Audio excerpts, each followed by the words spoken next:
So in this video, you'll learn how to turn automatic updates on or off on your Samsung Galaxy A26, A36, and A56.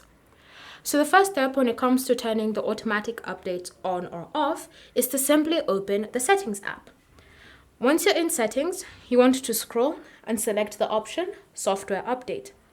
From here, tap on Auto Download, and now you can choose whether you want to have the automatic updates enabled or disabled. So if you no longer want your phone to automatically update itself, so you want to be able to do this manually every time there's an update available, then simply select the option None or Never.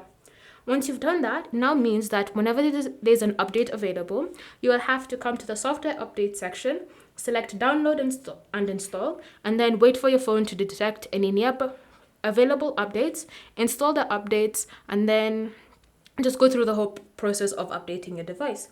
However, if you want your phone to be doing this automatically, then you want to select the option Use Wi-Fi only or Use Wi-Fi or Mobile Data.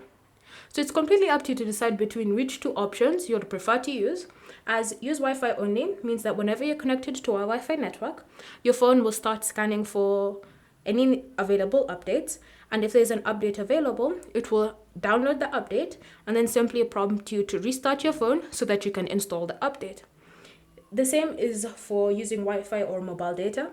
However, with this option, it means that you will get more data charges as depending on the size of the update. If it's a big update, then you'll need more mobile data, so that will be a higher data charge. So it's completely up to you to decide which option you'd prefer.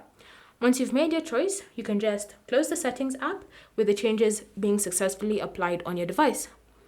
Thank you for watching. If you have any questions or comments, leave them down below and we'll get back to you.